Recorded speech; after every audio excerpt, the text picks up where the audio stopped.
રામ રામ બધાને આપણે જઈએ એજ્યુકેશન એક્સપોમાં। अभी मजा आएगा ना भिड़ो। और सुमित चावड़ा भाई શું કે મજા ને ભાઈ તમારું ચેનલ નું નામ મિસ્ટર રાવરાણી। વાહ મિસ્ટર રાવરાણી મિસ્ટર રાવરાણી છે, એનું નામ બદલશે થોડોક ટાઈમ પછી બદલશે, હમણાં નહીં। આ ઓલું ને બોલવામાં ફાવટ નથી આવતું બોલવામાં હે ને થોડુંક કઈ ફાવટ નથી આવતી કે હજી હે ને ચાલુ જ કર્યું છે। ભાઈ આ ભાઈને સપોર્ટ કરવાનું છે, ભૂલતા નહીં। સબસ્ક્રાઇબ નું બટન છે, બટન દબાવી દો, લાઈક કરી નાખજો વિડિયો ને ઓને બરાબર હાલો રેડી। તમારો સપોર્ટ હશે ને અમે હે ને તમારા સુધી પૂગી જાવ, વાંધો નહીં આવ્યું ક્યાંય। Thank you so much, sir. Co-powered by Alpha Vidya Sankul.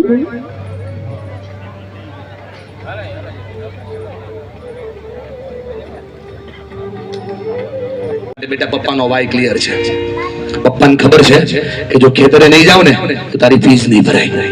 दर महीने 4 वस्तु चेक करवानी, हाथ ऊपर करो, बोलो मारी साथे 4 वस्तु चेक करवानी, ऊपर हाथ करो બધા જ બોલો, આમ હાથ રાખીને બોલો બોલો સપના મોટા થાય છે, જોરથી બોલો સપના મોટા થાય છે।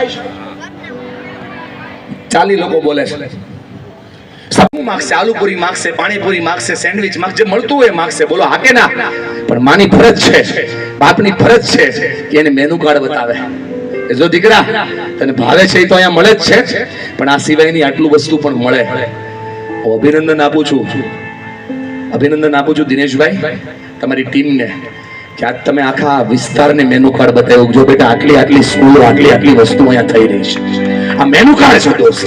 એને ખબર પડે કે આવી સ્કૂલ હોય છે, આવી યુનિવર્સિટી હોય છે, આવી સંસ્થાઓ પણ છે। આ મેનુ કાર્ડ બતાવવું એટલે સપનું। તમે આજ શું કર્યું ખબર છે તમને? હાવ લગાડવા દે કે તો તમારું 4થું વર્ષ છે, કોઈ કીધું કે નહીં મને ખબર નહીં, પણ હું સાચી વાત ન કરું તો મને મજા ન આવે દોસ્ત। કોઈ વ્યક્તિ અહીંથી અંધકાર દૂર કરીશ, સાંભળજો મારી વાત। રામેશ્વરના નાનકડા અમથા ઝૂંપડાથી શરૂ થયેલી યાત્રા છેક રાષ્ટ્રપતિ ભવન સુધી ગઈ। એ વ્યક્તિ એટલે ડોક્ટર એપીજે અબ્દુલ કલામ। આ તાકાત છે સપના જોવામાં, એટલામાંથી કોઈની હાલત એવી નથી। ભગવાનની કૃપા છે, 5-6 ગાયું 5-6 ભેહું ઘરે છે। બતાવો સપનું ના દીકરાને તમે દીકરા કરી શકો। આ તાકાત છે સપના જોવામાં।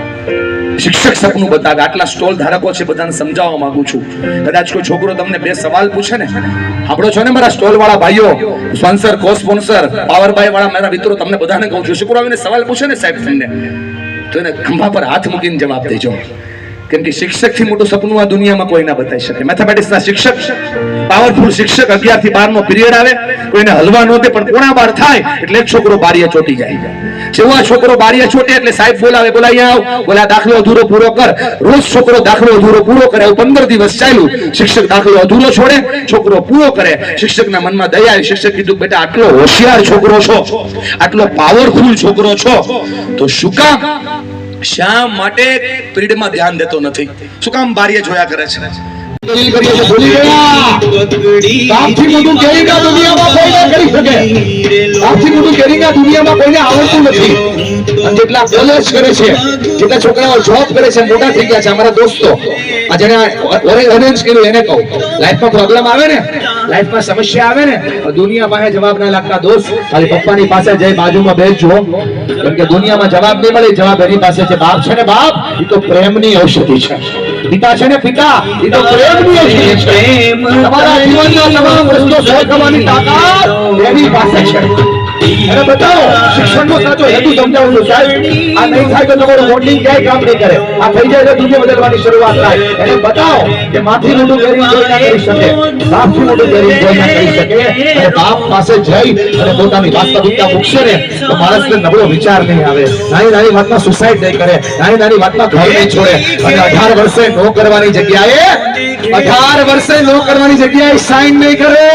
ડુંગર ચડવાતા, પર્વત ચડવાતા, મોટા મોટી જગ્યાએ જે લાઈફને એક્સપ્લોર કરવી હતી, પણ માં હવે મારાથી નહીં થાય। બોલે કેમ? બોલે માં પગ કપાઈ ગયા ને, કપાઈ ગયેલા પગેમાં પર્વત ના ચડાય, કપાઈ ગયેલા પગેમાં ડુંગર ના ચડાય।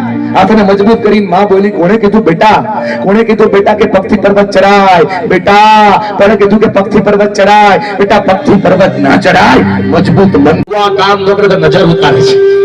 આ માં છે યાર, હાર નથી માનતી।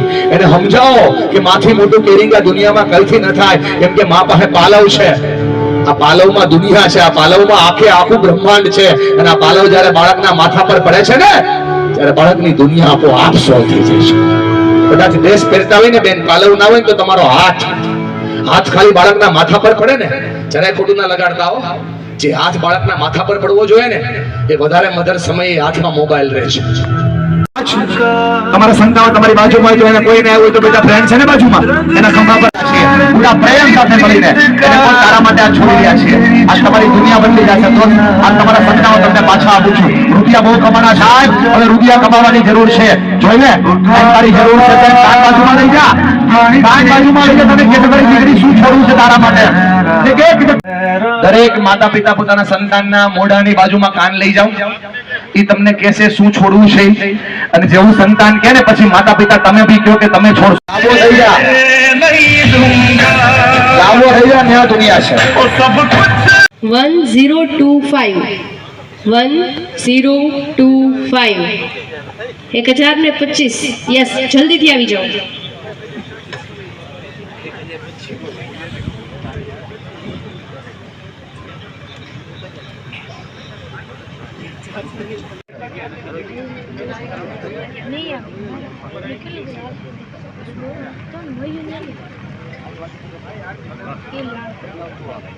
એજ્યુકેશન એક્સપો પૂરો થઈ ગયો હતો એટલે આ સ્ટોલ પણ ખાલી થઈ ગયા હતા. પછી આપણે નીકળી ગયા ભાઈબંધો ભેગા બારોબાર. પછી આપણે મખની હોટલમાં પણ પૂગી ગયા, કેમ કે આપણે પેટ પૂજા તો જરૂરી છે ને.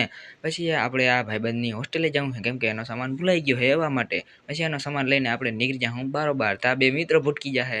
પછી આપણે ગાડીમાં બેસીને નીકળી જશું ખંભાળિયા બાજુ, કેમ કે આના બૂટ લેવા છે. હવે આપણે શૂઝની દુકાન આ ભાઈબંધે મોજડી કઢાવી છે. એવા સારું થઈને આપણે મોજડી જોઈ રહ્યા છીએ કે આ ભાઈબંધને ગમે છે કે નથી ગમતી. પણ 3-4 દુકાનો ફેરવા પછી આપણે હેરાન કર્યા પછી આ ભાઈબંધને તોય મોજડી ગમતી છે નહીં. પછી આપણે ઘર બાજુ નીકળી જાઉં. Bye bye.